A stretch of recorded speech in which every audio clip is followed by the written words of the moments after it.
Isu Negeri Sembilan ni jadi perhatian orang ramai lah. Apabila tular satu perisytiharan yang mendakwa Yang di-Pertuan Besar Negeri Sembilan Tuanku Mukhris telah pun diturunkan daripada tahta. Dan pengumuman tersebut mencetuskan kekeliruan dan juga kebimbangan dalam kalangan masyarakat. Banyak persoalan mula timbul lah. Siapa yang mengeluarkan perisytiharan ni? Dan adakah ia sah di sisi undang-undang negeri? Untuk memahami isu ni kan, perlulah difahami bahawa Negeri Sembilan mempunyai sistem pemerintahan yang unik. Dan pelantikan Yang di-Pertuan Besar Negeri ini tidak berlaku secara automatik, tetapi ditentukan melalui struktur adat yang melibatkan undang yang 4 dan juga pembesar tertentu. Dan ini bermaksud sebarang perubahan terhadap kedudukan pemerintah perlulah melalui proses rasmi yang diiktiraf dalam sistem tersebut. Namun dalam kes ini, perisytiharan yang dibuat ini tidak melalui saluran rasmi. Kerajaan Negeri Sembilan kemudiannya tampil memberikan penjelasan dan ditegaskan bahawa perisytiharan tersebut tidak sah dan tidak diiktiraf oleh pihak berkuasa negeri. Dan lebih penting, pihak pembesar adat termasuklah Telaga Undang turut memberikan amaran bahawa tindakan tersebut boleh dianggap sebagai satu bentuk penderhakaan terhadap institusi raja. Dan istilah penderhakaan di sini merujuk kepada tindakan yang mencabar ataupun tidak menghormati struktur dan juga kuasa tradisional yang sah. Dan ini menjadikan isu ini sangat sensitif kerana ia melibatkan bukan sahaja aspek pentadbiran tetapi juga adat dan juga kedaulatan institusi raja.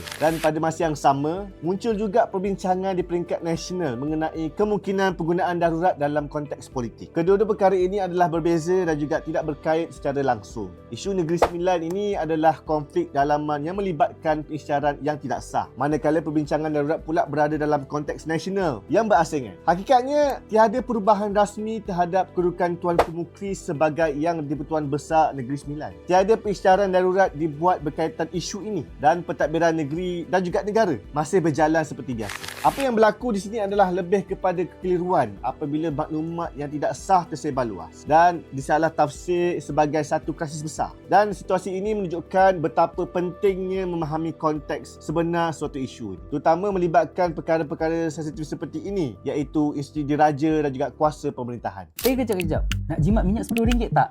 Harga semakin meningkat tapi masih ramai yang bayar full price setiap kali isi minyak. Hanya klik link di bio, isi Google Form secara ringkas dan voucher code akan diberikan untuk pengguna baru sahaja. Lepas tu, buka aplikasi Settle, register dan masukkan kod dalam aplikasi. Top up minimum RM10 untuk activate dan boleh gunakan benefit tersebut untuk isi minyak. Sekali je tapi tetap jimat. Semuanya di Settle.